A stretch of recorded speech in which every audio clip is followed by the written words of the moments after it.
नमः शिवाय। एक कौवे ने बोला, स्त्री चाहे जितनी भी प्यारी हो, उसको यह 3 बातें बिल्कुल मत बताना। दोस्तों, किसी जंगल में एक कौवा और कौवी घोंसला बनाकर रहते थे। उन दोनों में बड़े ही प्रेम व्यवहार था। वो दोनों एक दूसरे के बिना एक पल भी नहीं रह सकते थे। जब कभी कौवा अपने घोंसला से उड़ के जाता तो कौवी उसके इंतजार में घंटों बैठी रहती थी। जब तक कौवा अपने घोंसले में वापस नहीं आ जाता, तब तक कौवी न कुछ खाती थी न कुछ पीती थी। वो यूं ही बैठी रहती थी, कौवे का रास्ता देखते हुए। एक दिन के बात है, कौवा अपना घोंसला से कहीं गया हुआ था और कौवी उसके इंतजार में चुपचाप बैठी हुई थी। फिर थोड़े ही देर में कौवा हांफता हुआ वापस आया अपने घोंसले में और आते ही जाकर वो अपने घोंसले में लेट गया। कौवी उसके हालत को देखकर उसके पास गई और बोली, क्या बात है, आज तुम बहुत उदास दिख रहे हो। कौवे ने बोला, कोई बात नहीं है। लेकिन कौवी जिद करने लगी कि तुम मुझसे कुछ छिपा रहे हो।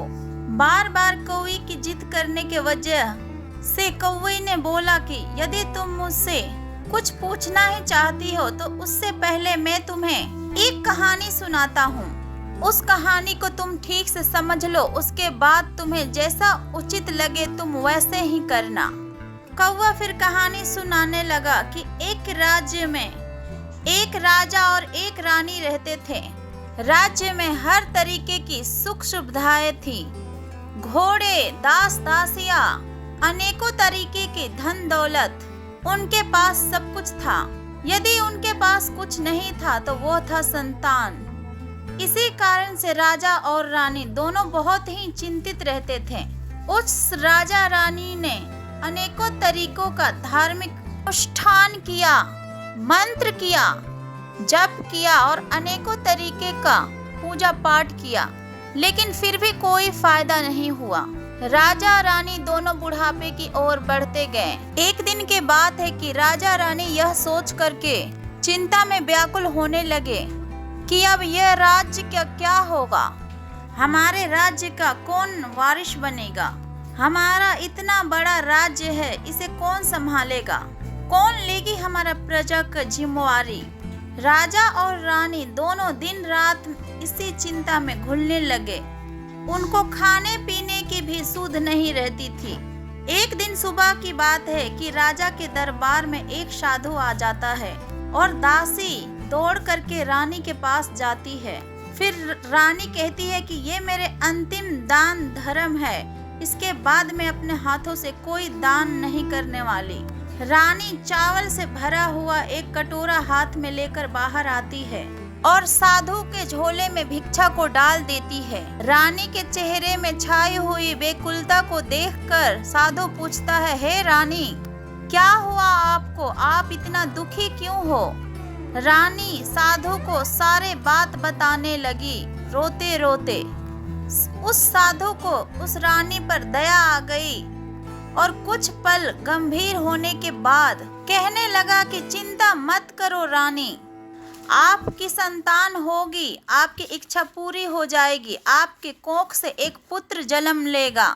मात्र वो 14 साल तक ही आप लोगों को वो मिलेगा। उसके बाद वो इस मृत्यु लोक में नहीं रह पाएगा। इससे बढ़कर मेरे लिए आपको देना कुछ भी संभव नहीं है। इतने बोलते बोलते साधु ने अपने झोले में हाथ डाला और थोड़े से चावल निकालकर रानी के हाथ में दे दिया और कहा कि आप और राजा दोनों इस चावल का खीर बनाकर दोनों खा लेना, इससे तुम्हें पुत्र की जल्दी प्राप्ति होगी। इतना कहकर वो साधु वहां से चला गया। साधु के जाने के बाद रानी सोचने लगी कि 14 साल तो सही है, कम से कम उतने साल के लिए तो हमें पुत्र मिलेगा, वही काफी है। उतने साल तक मैं उसे जी जान से बड़ी करूंगी, उसका पालन पोषण करूंगी, उसे बहुत प्यार करूंगी, दुलार करूंगी और अपनी संतान की लाड प्यार में लगी रहूंगी। जो इतने दिनों से हमारे मन में संतान की इच्छा थी वो भी पूर्ण हो जाएगी। कौवा कहने लगा कि उस रात रानी सारा अपने राज का कार्य को खत्म करके फिर रानी राजा के पास पहुंची और राजा को जाकर के सारी बात बता दी कि साधु ने उसे कुछ चावल देकर उसे खीर बनाकर खाने के लिए कहा है। साधु महाराज ने हम दोनों को इस चावल का खीर बनाकर खाने के लिए कहा है। राजा ने कहा, इतना दान धर्म किया, जब तक किया कोई फल नहीं मिला, अब इस खीर से हमें संतान की प्राप्ति होगी क्या? तो रानी बोली कि जब इतना सब कुछ किया तो इतना सा काम के लिए क्या सोचना, ये भी सही, चलो ये भी कर लेते हैं। हो सकता है ये करने के बाद ईश्वर हमारे इच्छाओं को पूरी कर दे। उस साधु का क्रोध का क्यों हम बुलावा दें? यदि हम उस साधु का कहना नहीं मानेंगे तो वो साधु नाराज हो जाएगा। राजा को अब किसी पर विश्वास था नहीं, लेकिन पत्नी को दुख न पहुँचे इसलिए वो राजा राजी हो गया। एक दिन क्या होता है कि राजा रानी दोनों स्नान करते हुए, भगवान का नाम लेते हुए, अपने पूर्वजों को याद करते हुए, उनका स्मरण करते हुए और उस संत का नाम लेते हुए उस चावल को खीर बनाते हैं और खीर बनाने के बाद दोनों खा लेते हैं। वो खीर खाने के बाद राजा रानी दोनों निश्चिंत होकर सो जाते हैं। कुछ दिन बीत जाते हैं और साधु द्वारा कहे के अनुसार रानी गर्भवती हो जाती है। उस पर राजा रानी दोनों बहुत ही खुश होते हैं और उनकी खुशी फूले नहीं समाती। राजा रानी से कहने लगा कि महारानी, सचमुच साधु की कृपा हमारे ऊपर बरस पड़ी। जब उसका समय पूरा हुआ, 9 महीने की बाद, समय के अनुसार रानी ने एक बहुत ही सुंदर पुत्र को जन्म दिया। बड़ा ही तेज था उसके चेहरे पर, उसके मुखमंडल चमक रहा था। राजा ने बड़ी ही धूमधाम से पुत्र का नामकरण किया और सारे राज्य में कई दिनों तक भंडारा चलाया, उत्सव मनाया गया और पुत्र की कुंडली को देखने के लिए राज्य के सबसे विद्वान पंडित को राजा ने बुलाया। पंडित जी ने जब उस पुत्र की कुंडली को देखा तो उसकी कुंडली को देख करके बहुत ज्यादा चिंतित हो गए। पंडित जी कहने लगे कि महाराज, ये पुत्र सिर्फ 14 वर्ष तक ही जीवित रहेगा।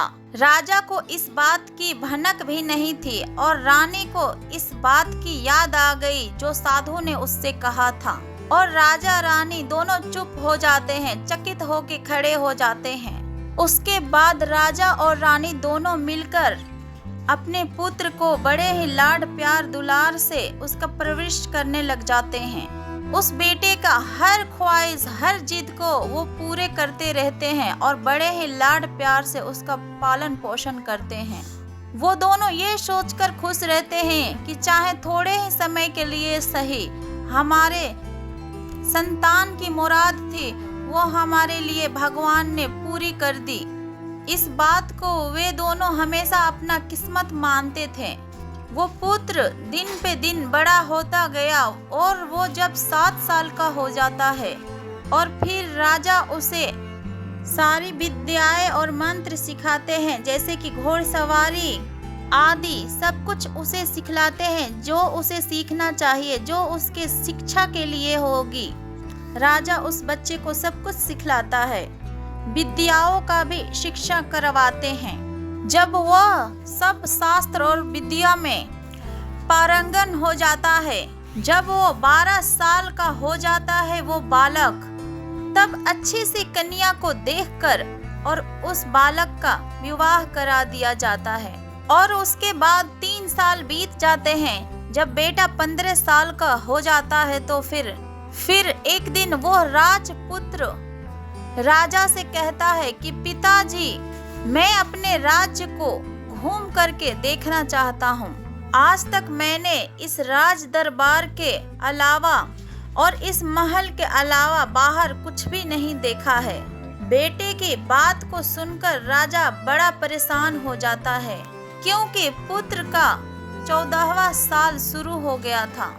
अब कोई अनहोनी होने का वक्त नजदीक आ गया था, लेकिन राजा यह सब बात अपने पुत्र को नहीं बता सकता था। और फिर वो अपने चेहरे पर खुशी लाते हुए बोला कि हाँ, जरूर जाओ बेटा, तुम्हें अपना सारा राज्य को घूम करके देखना चाहिए कि कहाँ पर क्या है। यह सब जानना बहुत जरूरी है।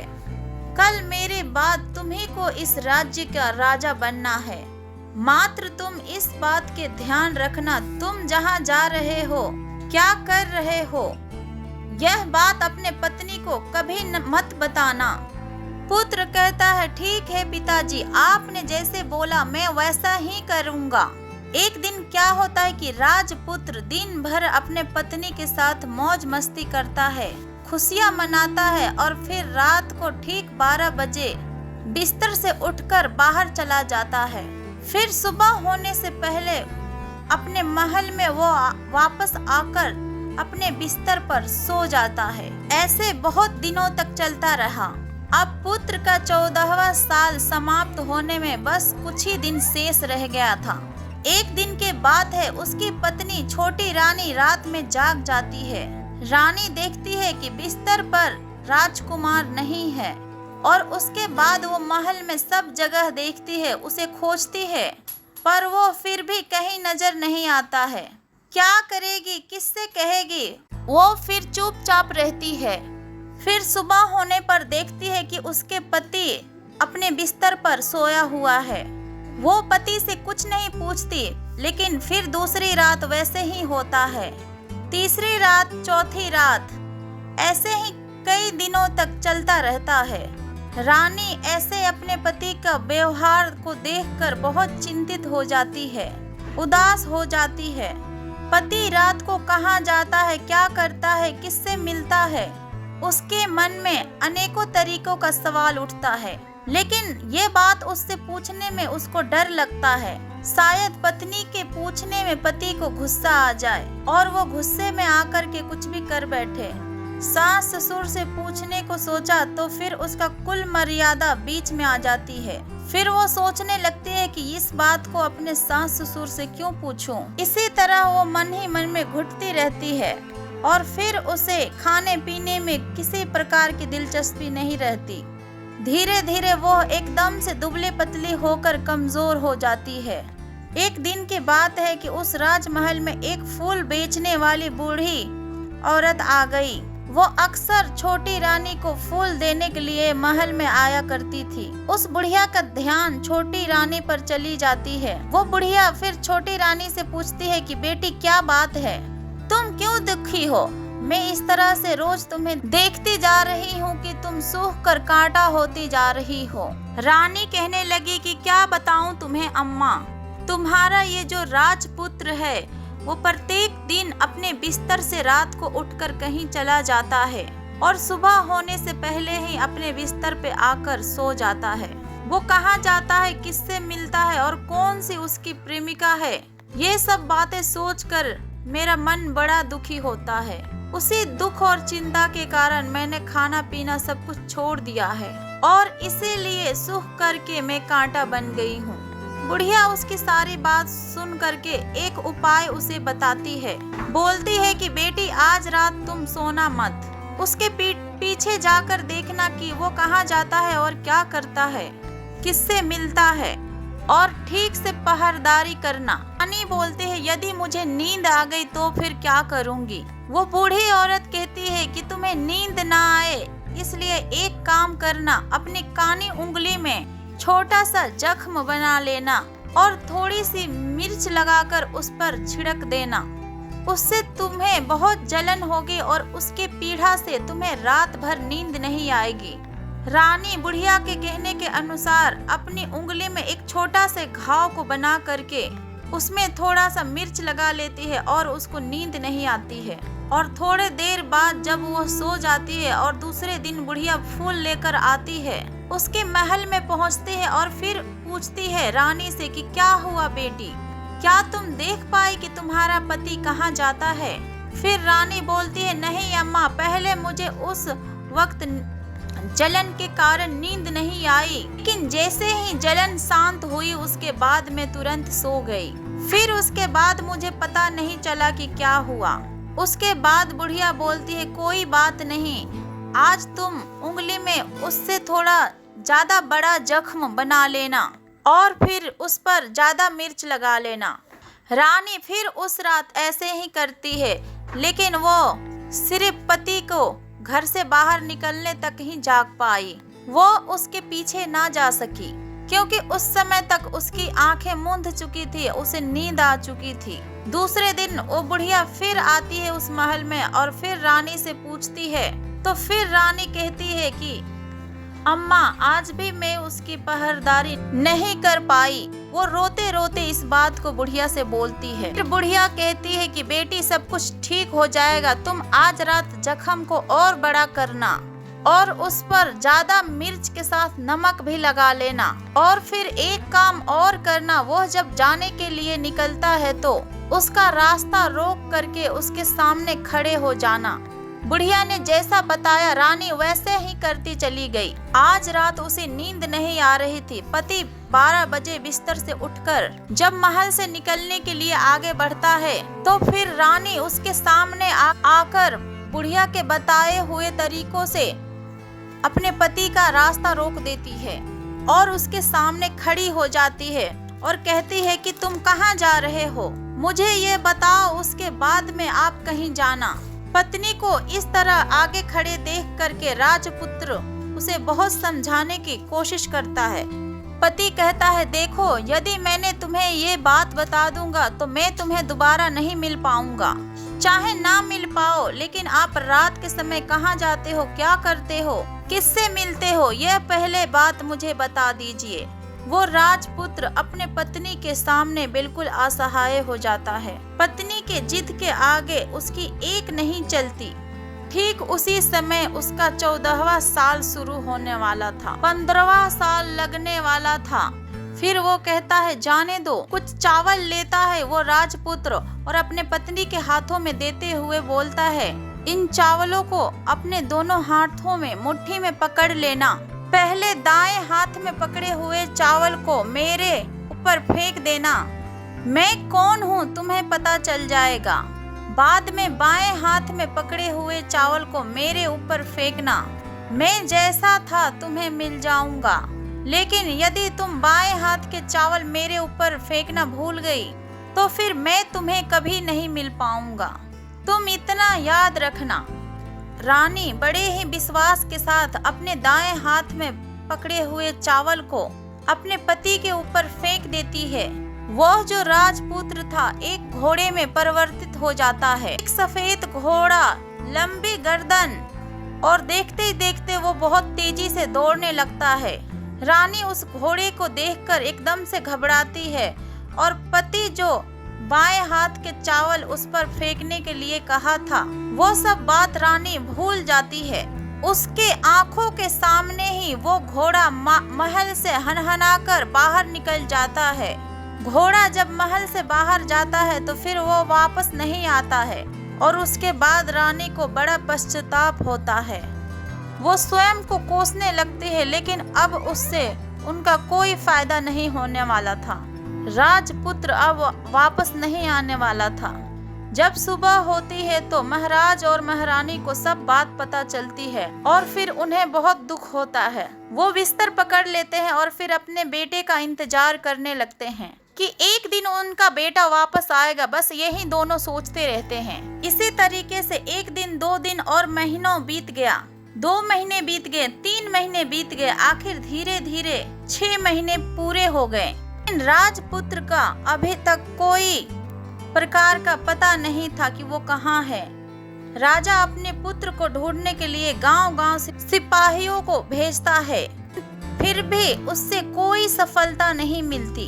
इधर पत्नी सोचती है कि मेरे जिद के कारण मेरे पति गायब हो गए। मन ही मन वो खुद को कोसती रहती है और एक दिन फिर वो प्रण लेती है कि मैं किसी तरह कुछ भी हो जाए अपने पति को ढूंढकर फिर वापस अपने घर में लाऊंगी। एक दिन के बात है कि सुबह उठकर वो अपने सास ससुर के पास जाती है और कहती है कि मैंने अपने पति, जो भी मैंने अपने पाप कर्म किया है उसके वजह से वो मुझसे नाराज होकर चला गया है और मैं अपने पति को वापस लाकर रहूंगी और मैं अपने पति का खोज में जा रही हूँ। महाराज और महारानी को क्या चाहिए था? उन्हें किसी तरह उनका पुत्र उन्हें मिलना चाहिए था।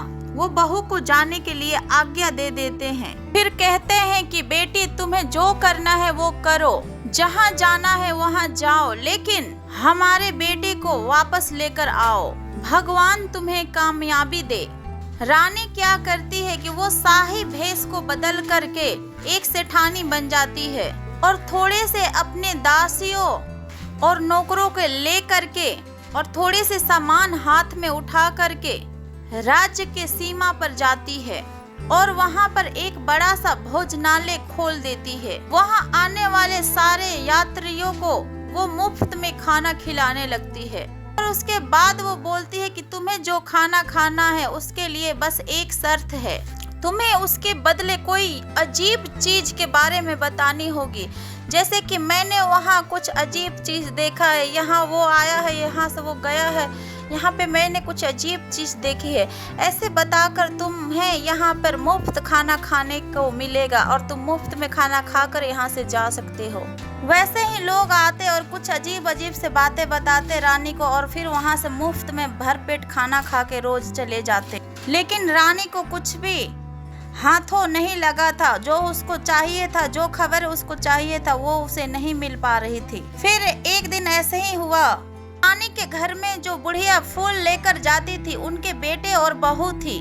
उनका एक छोटा बेटा था, यानी बुढ़िया का एक पोता था। बेटा और बहू सुबह काम पर निकलते तो फिर पोते को संभालने की जिम्मेवारी बुढ़िया के ऊपर रहती थी। बुढ़िया दिन भर पोते को पालती थी, लेकिन उसे पान खाने की बड़ी आदत थी। उसे पान खाने के लिए चूना चाहिए था। वो चूना तैयार करने के लिए सीपियाँ लेकर आई और फिर सीपियों को भूनने के लिए उसे कंडे चाहिए थे। कंडे इकट्ठा करने के लिए वो बांस के टोकरी लेकर के चरवाहे के मैदान में गई। वहाँ बहुत सारे कंडे थे। वो उन कंडों को जमा करते करते शाम हो गई और उसे घर आने में लेट हो गई और शाम होते ही काफी अंधेरा हो चुका था। इस तरह शाम होते ही दोनों बेटा और बहू घर के लिए आपस आ रहे थे और जब वो घर पहुंचे तो देखे कि उसके बच्चा रो रहा है जोर जोर से। तब दोनों बेटा और बहू आग बबूला हो गए। इतने में वो बुढ़िया भी आ गई। बेटे ने पूछा कि बच्चे को अकेला घर में छोड़कर तुम कहाँ गई थी? वो बुढ़िया कहने लगी कि गोबर के कंडे इकट्ठा करने के लिए गई थी।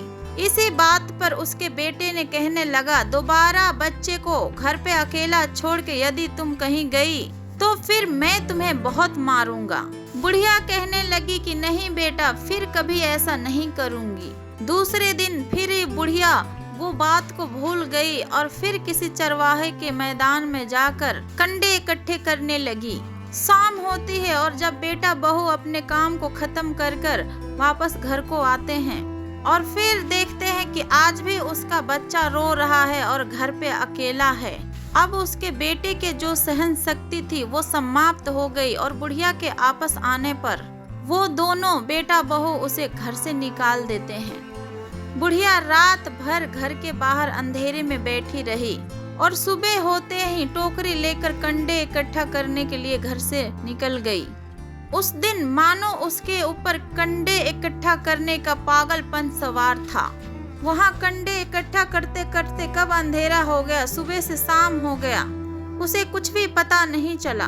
जब उसे ध्यान आया तो गांव का जो रास्ता था उसे ठीक तरीके से दिखाई भी नहीं दे रहा था और अंधेरे में वो अपने आंखों को फाड़ करके देखती कि मैं किस दिशा में जाऊं और किसी तरह वो आगे बढ़ते चल रही थी।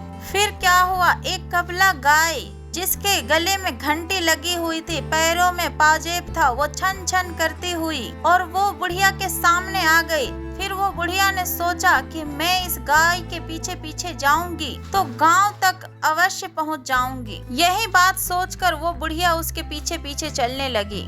गाय क्या करती है कि उस मैदान को पार करती है और एक एक कर 6 मैदानों को पार कर जाती है। आखिर में वो 7वें मैदान तक जाकर पहुंच जाती है और फिर वहाँ क्या होता है कि उस मैदान पर एक बड़ा सा पत्थर था और फिर गाय ने जाकर उस पत्थर को अपना सींग से मारा और उसे हटा दिया और पत्थर जब हटा तो वो पाताल में जाने के लिए नीचे सीढ़ियाँ दिखाई देने लगी। जब वो गाय उस सीढ़ियों से नीचे जाने लगी तो बुढ़िया सब देखती रही और वो झट से जाकर उस गाय के पूंछ को पकड़ लिया और उसके पूंछ के पकड़कर वो उस गाय के साथ साथ पाताल लोक में पहुंच गई। पाताल लोक में पहुंचते ही तुरंत बुढ़िया ने उस गाय के पूंछ को छोड़ दिया और फिर इधर उधर देखने लगी। वहीं से उस बुढ़िया ने देखा कि पाताल लोक में दीप जल रहे हैं, सब जगह जगमगाहट है, हर जगह दीप जली हुई है, सब जगह चमचमाहट छाई हुई है और फिर तेज रोशनी उस गाय के ऊपर पड़ती है और फिर वहाँ अद्भुत अजीब तरीके की घटनाएं घट रही है। गाय के गले में अपने आप एक शाकल पड़ गई। छम छम करके कोई आया और गाय के दुधाड़ी करने लगी, लेकिन जो भी कोई ये काम कर रहा है मात्र वो दिखाई नहीं दे रहा है। बुढ़िया ये सब देखकर बहुत घबरा गई और सोचने लगी कि मैं कहाँ पर आकर फंस गई। यहाँ वहाँ छुपने के लिए बुढ़िया जगह ढूंढने लगी, लेकिन उसे कहीं भी जगह नहीं मिली। हर तरफ उजाला था। अब वह एक कोने में जाकर बुढ़िया खड़ी हो गई। जो कुछ भी उसके सामने हो रहा था वो चुपचाप देखने लगी। कुछ देर बाद वहाँ झट से एक सफेद घोड़ा आया और वहाँ पर 2 कुंड था। एक कुंड में उस घोड़े ने छलांग लगाई और ऊपर आ गया और फिर वो घोड़ा राजपुत्र में बदल गया और फिर वो घोड़ा राजपुत्र में बदलने के बाद दूसरे कुंड के पानी में स्नान किया और वहाँ रखे नए नए कपड़े को पहने और एक सुंदर सा पलंग पड़ा था उस पर जाकर बैठ गया। उसके सामने बहुत प्रकार के पकवानों का थाली आ गई, दूध मलाई दही आ गई और एक पान की थाली भी आई और उसके सामने एक कौवा भी बैठा हुआ था। राजपुत्र ने खाना खाया, दूध पिया, पान सुपारी खाया और पलंग में लेट जाने से पहले वो भगवान सूर्य के स्मरण करके उसके रखे हुए कौवे से पूछने लगा कि कौवे बता मेरे माता पिता क्या कर रहे हैं। कौवा कहने लगा कि बेटे के शोक में वो डूबे हुए हैं। तो वो फिर पूछा कि राज्य को कौन संभाल रहे हैं। तो फिर कौवा कहने लगा कि राज्य को प्रधान संभालते हैं। फिर राजकुमार ने पूछा कि मेरा पत्नी क्या करती है। फिर कौवे ने बोला कि वो चौराहे पर आकर भोजनालय को शुरू किया है और उसके बदले आते जाते लोगों से वो हर रोज नई खबर के बारे में पूछती है। कौवे के ये कहते ही राजपुत्र बोले ठीक है और वो बोलकर वो सो गया। बुढ़िया खड़ी होकर एक कोने में यह सब कुछ देखती रही। ऐसी अद्भुत घटना वो जिंदगी में पहली बार देखी थी। उसे अंदर ही अंदर बहुत बेचैनी महसूस होने लगी थी। भूख प्यास सब कुछ भूलकर आगे क्या होगा ये देखने के लिए व्याकुल हो रही थी।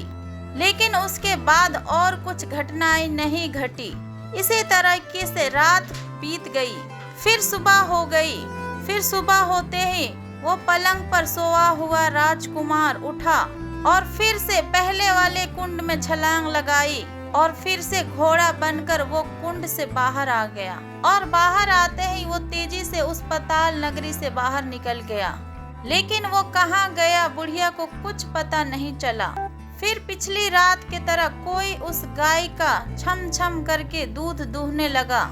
जैसे ही दूध दूहना खत्म हो गया उसके गले में फिर से रस्सी पड़ गई। जो उसके गले में रस्सी पड़ी हुई थी वो फिर अपने आप खुल गई और फिर वो गाय तेजी से अपने वापस जाने वाले सीढ़ियों को ओर भागने लगी। गाय को ऊपर जाते हुए देख बुढ़िया सोचने लगी कि इस गाय के साथ ही ऊपर जाने में समझदारी है, नहीं तो कोई नई मुसीबत आ करके मेरे पास खड़ी हो जाएगी। झट से उस बुढ़िया ने उस गाय की पूंछ पकड़ी और गाय के साथ वो बाहर आ गई। गाय जब मैदान में ऊपर पहुंची तो सुरंग का रास्ता अपने आप बंद हो गया और उस गड्ढे के ऊपर जो बड़ा से पत्थर रखा हुआ था वो अपने आप बंद हो गया। ऊपर आकर वो गाय एक जंगल के तरफ चली गई। फिर वो बुढ़िया बावली से होकर पाताल में जो कुछ भी उसने देखा था जल्दी से जल्दी वो किसी को बताने के लिए व्याकुल होने लगी। एकदम से उसे याद आया कि नगर के सीमा के पास एक औरत है जो भोजनालय चलाती है। किसी भी नई बात को बताने पर वो खाना फ्री में खिलाती है। ऐसा सोचकर बुढ़िया ने सोचा कि क्यों ना मैं उस औरत को जाकर ये बात बताऊं। यदि उसको ये बात पसंद आ गई तो बाकी जीवन खाने पीने की जो भी झंझट है उससे मुक्ति मिल जाएगी। बुढ़िया ने ये बात सोची और निर्णय लिया और तुरंत उस भोजनालय के पास जाकर पहुंच गई और जोर जोर से नगाड़े को बजाना शुरू कर दिया। नगाड़े को इस तरह से बजते हुए सुन छोटी रानी बड़ी प्रशंसा होती है। वो सोचती है कि कोई बड़ी बात लेकर उसके पास आया है। फिर रानी अपने सिपाहियों को आज्ञा देती है कि जाइए, जो कोई भी आया है उसकी अच्छी तरीके से खातिरदारी कीजिए। आदेश पाते ही सिपाही दौड़कर नीचे गए तो फिर देखा कि एक बुढ़िया नगारे को बजा रही है। उन्होंने बुढ़िया से पूछा कि बुढ़िया क्या हुआ, क्यों नगारे को बजा रही है? बुढ़िया ने बोला, कुछ नहीं बेटा, यहाँ खाना मिलता है ना, इसलिए आई हूँ। खाना चाहिए तुम्हें, मिलेगा, लेकिन मुझे तुमसे कोई नई बात जाननी है। वो बात तुम्हें पहले बतानी पड़ेगी। बुढ़िया ने बोला, हाँ बताऊंगी, एक बात मालूम है मुझे। ये बात सुनते ही सिपाही उसे अंदर लेकर आए और उन सिपाहियों का मालकिन का आदेश था कि जो कोई बूढ़ा बूढ़ी वहाँ पर आए उसके साथ अच्छे तरीके से पेश आना, उसका अच्छे से आदर सत्कार करना और अच्छे से सेवा करना। सिपाही ने उस बुढ़िया का भरपूर आदर सत्कार किया और थाली भर कर के अनेक तरीकों का व्यंजन को परोस दिया। और वो बुढ़िया कई दिनों से भूखी थी, कई दिनों से खाना नहीं खाया था। खाने को देखते ही वो खाने पर टूट पड़ी और जब उसने खाना खा लिया तो सिपाहियों ने फिर उसे नई साड़ी पहनने के लिए दिया और फिर उस बुढ़िया को लेकर के तुरंत उसको उस रानी के पास लेकर गए। और बुढ़िया और रानी ने एक दूसरे को देखते ही पहचान लिया। बुढ़िया बोली कि बेटी तुम, और रानी बोली कि अम्मा आप। कुछ देर तक दोनों अनेक तरीकों के बातें करते रहे। फिर अंत में रानी ने बुढ़िया से बोला कि अब बताओ तुमने क्या नई बात देखी। फिर बुढ़िया ने बोला कि कोई नई बात नहीं है, वो तो मेरे पास तुम्हें देने के लिए कोई पैसे नहीं था और मुझे भूख लगी हुई थी जोरों से, इसीलिए मैंने झूठ कहा और नगारा बजा दिया। रानी बोली, घबराओ नहीं अम्मा, मैं किसी से तुम्हारा नाम नहीं बतलाऊंगी। फिर भी बुढ़िया बोली कि मैंने कुछ नहीं देखा। क्या देखा, कब देखा? बुढ़िया कानाकानी करने लगी। इस बात पर रानी बोली कि देखो अम्मा, अगर तुमने मुझे वो नई बात बताई तो मैं जिंदगी भर तुम्हारी देखभाल करूंगी और तुम्हें रानी माता की तरह रखूंगी। अब बुढ़िया रानी की इस बात को सुनकर बात को बताने के लिए तैयार हो गई। जो कुछ भी देखा था उसने, चारा खाते हुए गायों से लेकर उस पाताल लोक तक जो कुछ भी देखा था, सब कुछ, वो सारी बातें उसने उस राजकुमारी को बतला दिया। वो राजपुत्र उसी का पति है। वो बुढ़िया तुरंत उस राजकुमारी से कहने लगा। फिर राजकुमारी बोली कि अम्मा मुझे उस जगह पर लेकर चलो। बुढ़िया बोली, नहीं बेटी, वो पाताल राज्य है, वहाँ तुम्हें यदि किसी ने देख लिया तो वहाँ तुम्हारा जान को खतरा हो सकता है, तुम्हारे जान खतरे में पड़ सकती है। लेकिन रानी उस बुढ़िया की एक नहीं सुनती, उसे जिद करने लगी कि मुझे उस जगह पर ले चलो।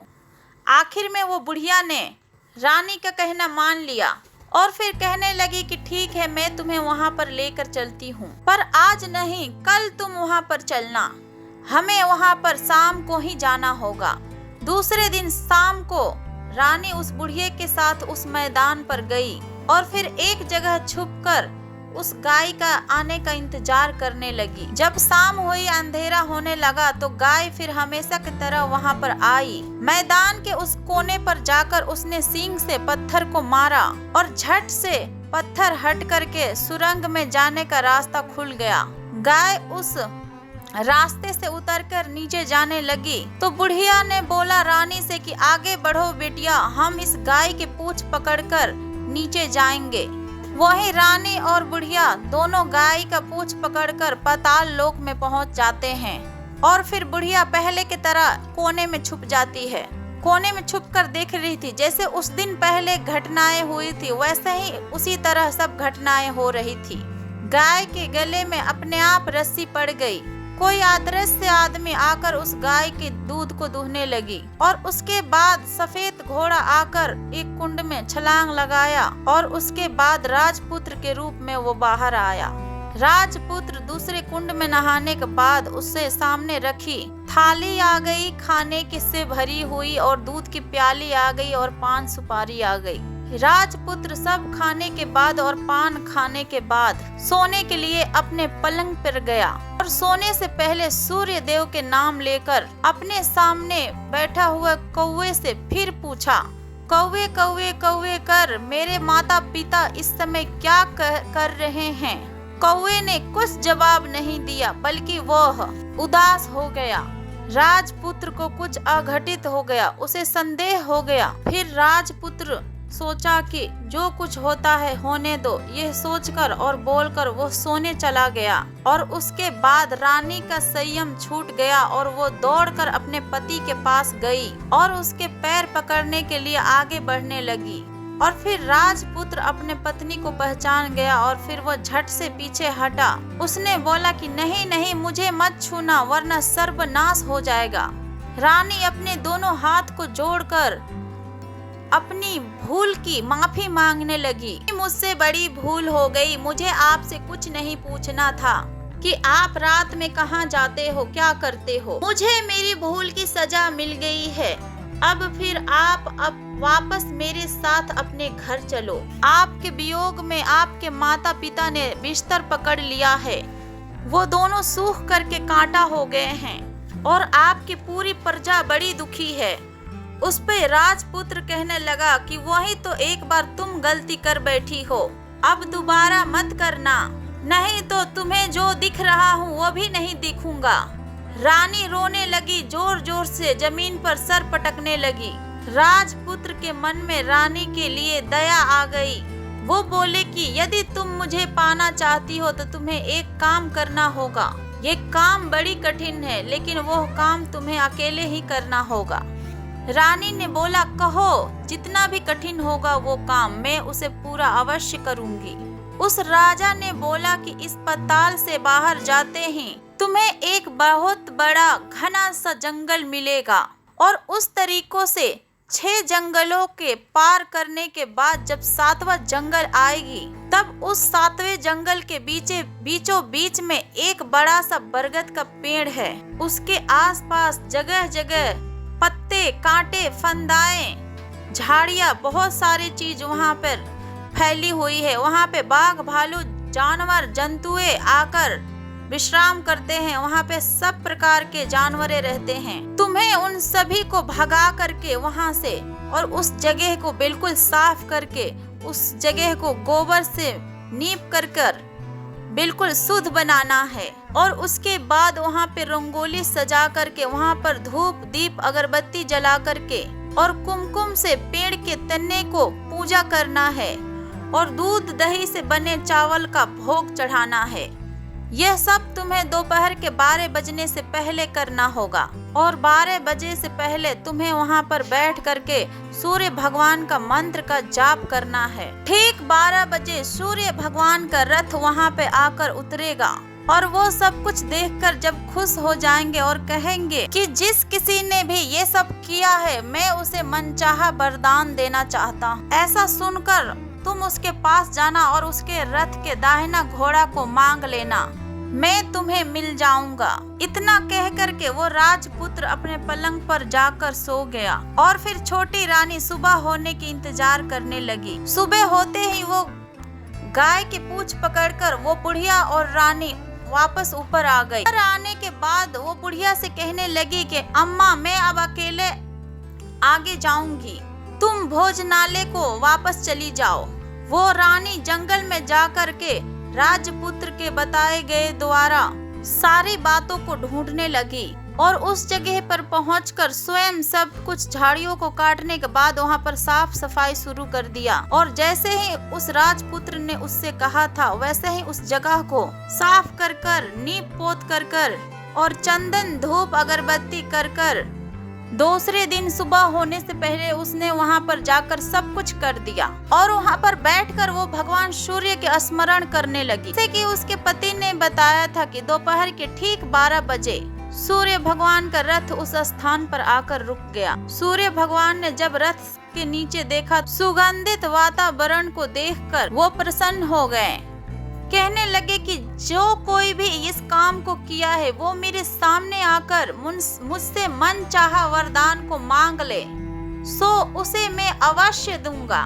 और जब रानी ने बात को सुना तो वो बिना कुछ सोचे दौड़ करके आई, सूर्य भगवान के पास आकर खड़ी हो गई और उन्हें साक्षात प्रणाम कर कर बोलने लगी कि भगवान कि मैं वही हूँ, मैंने ही इस जगह को साफ किया है। तो फिर भगवान बोलते हैं कि अच्छा ठीक है, तुम्हें जो चाहिए तुम वो वरदान मांग लो।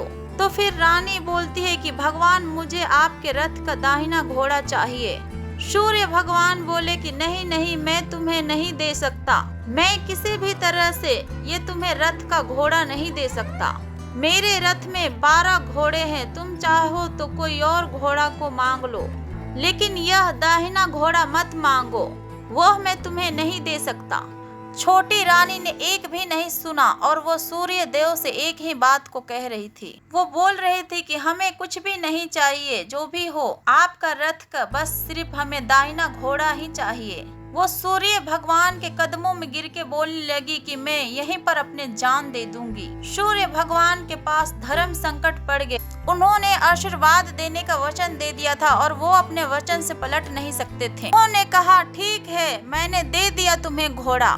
फिर सूर्य देव ने एक बात और कही कि देखो, मैंने तुम्हें घोड़े को तो दे दिया, लेकिन वह तुम्हें यहाँ नहीं मिलेगा, तुम्हें उसे जाकर पाताल लोक से लाना, पाताल लोक जाना होगा। फिर रानी बोली कि पाताल लोक तो क्या हुआ भगवान, मैं उसे पाने के लिए तो कहीं भी जा सकती हूँ और किसी हद तक कुछ भी कर सकती हूँ। रानी को वचन देकर सूर्य देव अपने मार्ग में चले गए। इधर रानी भी जंगल से अपने भोजनालय में आ गई और फिर रानी उस बुढ़िया को लेकर उस मैदान में आ गई। जल्दी ही शाम हो गई। शाम होते ही वहाँ पर गाय पहुँची और गाय के पूंछ पकड़कर वो दोनों पाताल लोक में पहुँच गई। रानी और बुढ़िया दोनों खड़ी होकर देखने लगी, जैसे कि पहले पाताल लोक में जैसे कि जितना भी घटनाएं घटी थी वो ठीक उसी तरह की से घटने लगी कि एक कुंड में स्नान करते ही राजपुत्र पे बदल जाना और नहाने के बाद पलंग पर जाकर बैठना, खाने पीने की थाली उसके सामने आना। जो कुछ पहले हो रहा था वो सब उसी तरीके से हो रहा था, लेकिन आज एक नई बात घटित हुई। लेकिन आज 2-2 थाली, 2-2 दूध की प्याली और पान बीड़ी उसके सामने आए। वो फिर भी कुछ नहीं बोला। वो अपने हिस्से के थाली के खाना खा करके, पान खा करके, दूध पी करके वो सोने के लिए चला गया। हमेशा की तरह सोने से पहले वहाँ बैठे कौवे से पूछने लगा, कौवे कौवे कौन कर, मेरा पिता क्या कर रहे हैं। उस कौवे ने बोला कि तुम्हारे शोक में वो दोनों मरने की स्थिति पे पहुँच गए हैं। ये बात सुनते ही झट से उसके आंखों से आंसू बहने लगे। वो फिर कौवे से प्रश्न किया कि मेरे राज्य को कौन संभाल रहा है। वो कौवा कहने लगा कि तुम्हारे राज्य को प्रधान चला रहा है और वो सब कुछ हड़प चुका है और वो वहाँ के प्रजा पर बहुत अत्याचार कर रहा है। यह बात सुनकर राजपुत्र को बड़ा गुस्सा आया और फिर अपनी मुट्ठी को बंद कर कर पूछने लगा, कौवे कौवे तू बता, मेरे पत्नी इस समय क्या कर रही है। कौवे फिर कुछ नहीं बोला और चुप रहा और उसके बाद रानी का संयम जवाब दे चुका था और वो दौड़कर जाकर अपने पति के गले लग गई और राजपुत्र बोला कि अब मैं तुम्हें मिल गया। फिर रानी ने पूछा कि आप सच कह रहे हो, आप दोबारा से घोड़ा तो नहीं बन जाओगे। तो फिर राजपुत्र ने कहा कि नहीं, मैं दोबारा से घोड़ा नहीं बनूंगा। तुमने जो इतने कष्ट को उठाए हैं मुझे पाने के लिए, इसलिए मुझे सूर्य देव ने सदा के लिए घोड़े के रूप से मुक्त कर दिया है। राजपुत्र ये बात रानी से कहा और उसे प्यार से गले लगाया और उन्होंने अपने दोनों हाथों से रानी के आंसू पोंछे और उसके बाद वहाँ जो वो कौवा बैठा हुआ था वो कहने लगा कि हे राजकुमार और राजकुमारी, तुम दोनों जाने से पहले मेरी ये 3 बातों को याद रखना। कौवा राजकुमार से कहने लगा कि पत्नी चाहे कितनी भी प्यारी हो, आप चाहे उसे कितना भी मानते हो, लेकिन उसको यह 3 बातें कभी मत बताना। पहली बात, बताने से आपके ऊपर या फिर आपके परिवार के ऊपर संकट आने वाला हो, उस बात को पत्नी से कभी नहीं बतलाना चाहिए। दूसरी बात, ऐसी बातें जिन्हें आप गुप्त रखना चाहते हैं, किसी के साथ शेयर नहीं करना चाहते, वो बातें भी पत्नी को नहीं बतानी चाहिए, क्योंकि स्त्रियों के पेट में कोई भी बात नहीं पचती है। और तीसरी बात, उस बात को अपने पत्नी से नहीं बताने चाहिए जिस बात से आपके जान के खतरा हो, या फिर आपके माँ बाप की कोई हानि हो, या फिर परिवार पे संकट आने वाली हो। ऐसी बात भी अपने स्त्रियों को कभी ना बताएं। दोनों ने कौवे की इस बात को सुनकर बोला, ठीक है, हमने जो पहले गलती की अब दोबारा हम नहीं करेंगे। उसके बाद राजपुत्र ने बड़े प्यार से अपने रानी को गले लगाए और उसके आंसू को पोंछा। थोड़ी देर बाद सुबह हो गई और फिर गाय की श्रृंखला टूटकर फिर वो वापस ऊपर जाने लगी। फिर रानी, राजपुत्र और बुढ़िया उसके पूंछ पकड़ के तीनों ही ऊपर आ गए। ऊपर आते ही तीनों भोजनालय में पहुँचे। फिर वहाँ पर पहुँचकर वहाँ का सब सामान सारे गरीबों में बांट दिया और फिर वहाँ पर ताला लगाकर वो अपने राजमहल को लिए निकल गए। वो अपने राजपुत्र को वापस आते हुए देखकर, जो महल का प्रधान था, वो देखकर चकित हो गया और फिर राजपुत्र ने उसे बंदी बनाकर कैद खाने में डाल दिया। फिर वो अपने पूरे राज्य को अपने हाथों में ले लिया और फिर वो अपने माता पिता से मिलने के लिए वो राजमहल पहुंचा और राजकुमारी को लेकर के अपने माता पिता से मिलने गया। फिर वहां पहुंचने पर क्या देखता है राजा कि उसके माता पिता शोक में, उसके यादों में सूख कर कांटा बन चुका है। पुत्र को सामने देखकर राजा रानी के आंखों से टप टप आंसू बहने लगे। फिर दोनों राजा रानी ने अपने पुत्र को गले लगाया और उसे प्यार से सहलाने लगा और बेटे को सामने देखकर आया हुआ उसके स्वास्थ्य में तुरंत सुधार आने लगा और वो दोनों बहुत प्रशंसा के साथ पुत्र को आशीर्वाद देने लगे। और राजा का पुत्र के आने का खबर पूरे राज्य में फैल गई और सारी प्रजा इस बात को सुनकर के फूले नहीं समा रही थी और सारे प्रजा उनके पास आकर खड़े हो गए उसके राजमहल में। फिर राजपुत्र ने सबको दर्शन दिया और सबसे बोला कि आज के बाद आप सभी पर कोई विपत्ति नहीं आएगी। ये कहकर राजपुत्र ने सबको वचन दिया और ये कहकर वो अपने राज्य गद्दी में बैठ गया और वो एक अच्छे राजा बनकर, एक अच्छे राजा की तरह वो अपने राज्य को चलाने लगा। और फिर वो राजपुत्र अपने राजमहल में अपने माता पिता के साथ और अपने पत्नी के साथ सुखी जिंदगी बिताने लगा और जो बुढ़िया थी उसे भी वो अपने पास में रख लिया। दोस्तों, ये कहानी आप सभी को कैसी लगी है, एक प्यारा से कमेंट करके अवश्य बताएं। यदि वीडियो अच्छी लगी हो तो वीडियो को लाइक कर और चैनल को सब्सक्राइब भी कर दीजिएगा। ओम नमः शिवाय। जय श्री कृष्ण। राधे राधे।